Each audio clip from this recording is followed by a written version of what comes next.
नमस्कार दोस्तों। इस वीडियो श्रृंखला में हम सभी उपन्यासों की संपूर्ण चर्चा जो NTA UGC net JRF Hindi की दृष्टि से अति महत्वपूर्ण है। इस कड़ी का अगला उपन्यास है परीक्षा गुरु। हर उपन्यास को हमने 3 भागों में बांटा है। पहला भाग है उपन्यास का सार, ताकि उपन्यास के बारे में आपको संपूर्ण जानकारी मिल सके, किस बारे में उपन्यास है।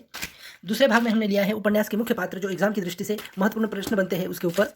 और तीसरा है उपन्यास के अति महत्वपूर्ण प्रश्न, उपन्यास के ऊपर कुल मिलाकर कौन कौन से प्रश्न बन सकते हैं या एग्जाम में ऐसे प्रश्न पूछे जा सकते हैं इस उपन्यास के ऊपर। ऐसे तीसरे भाग में हमने ऐसे प्रश्नों को लिया है।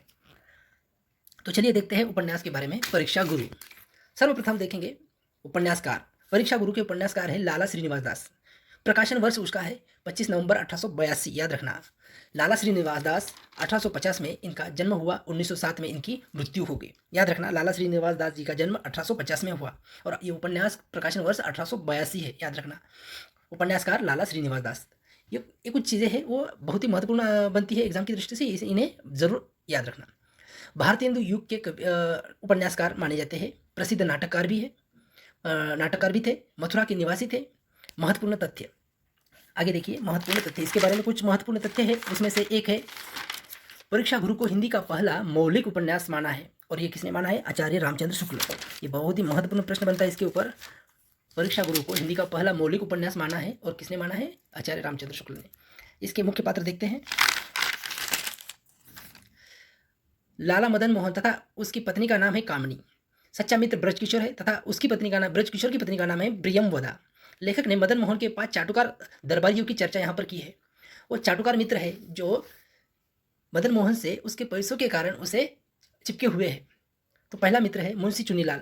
इनका मन पढ़ने लिखने में कम लगता है, पर इन्होंने कुछ ऐसी बड़ी बड़ी पुस्तकों से कुछ ऐसी बातें याद कर रखी है जिन्हें वह नया आदमी के सामने सुनाकर अपना प्रभाव जमा लेते हैं। और वह बहुत स्वार्थी इंसान है, मुंशी चुनीलाल।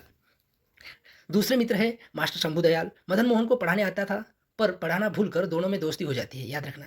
तीसरे मित्र है, इसके मन में मदन मोहन के प्रति ईर्ष्या भरी पड़ी है। लोगों को धनवान, विद्वान और बुद्धिमान देखकर इसको ईर्ष्या होती है, पुरुषोत्तम को ईर्ष्या होती है। और चौथा मित्र है हकीम अहमद हुसैन। कम हिम्मत वाला व्यक्ति है, मदन मोहन के लिए औषधि उसी की इच्छा अनुसार देता है। और पांचवा मित्र है बाबू वैद्यनाथ। रेलवे में नौकरी करता है, अंग्रेजी के ऊपर उसकी अच्छी खासी पकड़ है। लोगों में भी यह मदन का दरबारी बन जाता है।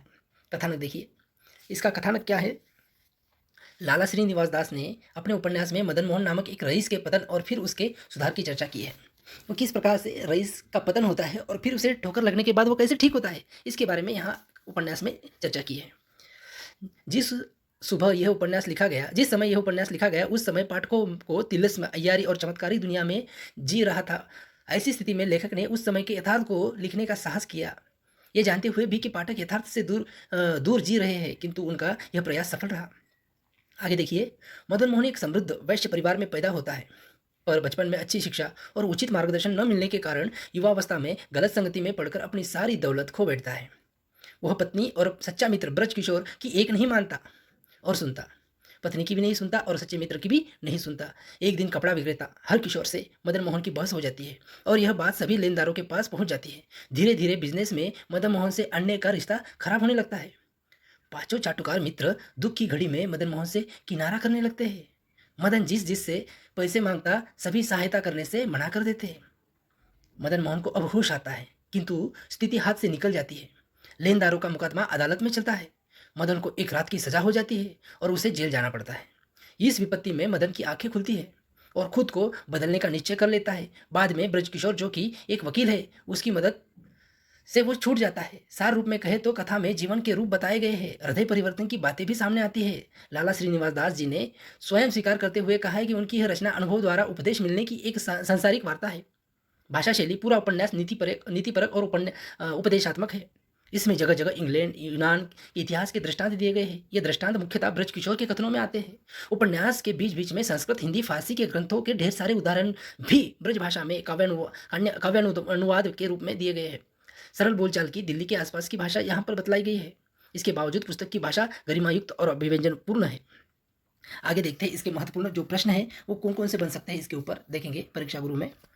सबसे पहला प्रश्न ऐसा बन सकता है कि उपन्यास का प्रकाशन वर्ष कब है? 1882। याद रखना। परीक्षा गुरु के लेखक लाला श्रीनिवास दास। पाश्चात्य सभ्यता पर अपनी संपत्ति कौन नष्ट करता है? तो मदन मोहन। मदन मोहन की पत्नी का नाम कामिनी। शुक्ल जी परीक्षा गुरु को प्रथम उपन्यास मानते हैं?